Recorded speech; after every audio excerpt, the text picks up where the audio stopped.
Have you mastered the first rule of marketing? Do you think you even have a clue what the first rule of marketing is? Do you think any of us really have a clue what the first rule of marketing is?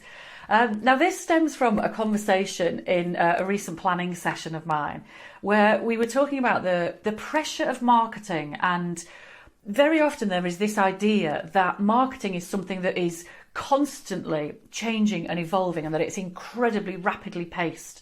And that as business owners, we have this pressure to be constantly learning and changing and adapting and innovating with our marketing, and always have to be doing new things and the next thing and the next thing and the next thing.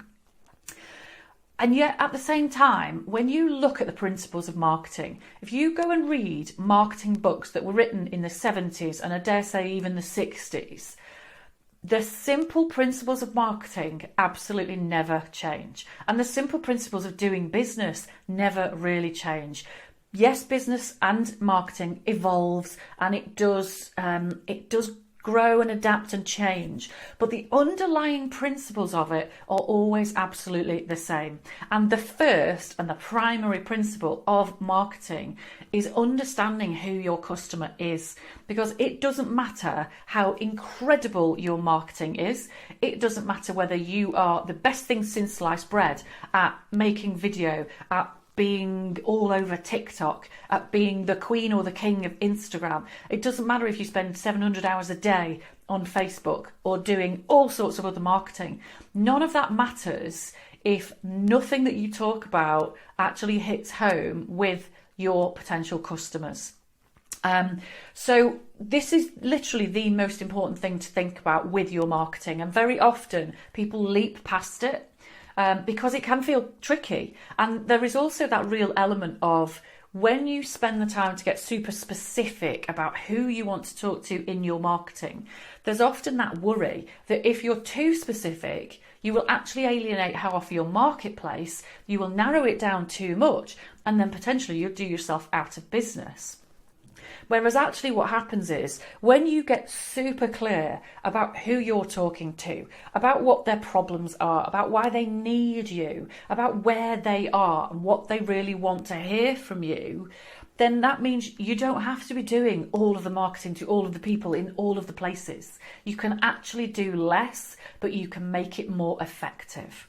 So it's a great strategy for you to do. It's a great strategy for all of us to do, including me. And I would absolutely encourage you to sit regularly and really ponder on this. And I think it's probably something that we should all do every, say, 6 months. Because as we evolve, as our products or services evolve, as our businesses evolve, as we get closer to our capacity, or as we change our prices or anything like that, then the target customer for us might also evolve that little bit. But we might also find out over that period that we ourselves are choosing to work with a slightly different customer. So it's always worth going back to this and really sitting down and digging inside the mind of your customer and thinking absolutely about who are they, what motivates them, what do they want from you, why do they need that? Why are you the person that's the right person to deliver it? What are all the problems and the issues and the challenges that they face? And the more that you can get under the skin of that individual, the more that your marketing then can really resonate with them. And you can feel as though you know who you're talking about, you know what you're talking about, and you know why you're doing it. And the other great thing, of course, is that when you work all of that out, you also inevitably work out where that customer hangs out, so that you don't feel like you've got to be on 8 million social media platforms if your customer's only on 2. So it's also a great way to really refine your message and refine your marketing, so it's much more effective, it's less scattergun, it might well be less in volume, but it's going to actually generate you far better results. So if you haven't sat down recently and really thought about who's your ideal client, what's going on inside their head, what's the stuff that keeps them awake at night, sit and find yourself a piece of paper and a real kind of thinking zone, get yourself a brew and really have a thought about who that customer is and what they want and need from you and why you're the perfect person to deliver it. So hopefully that's given you a little bit of food for thought and something to ponder as we venture into the new year. So thank you for listening. Please keep feeding me back about how this hits home with you.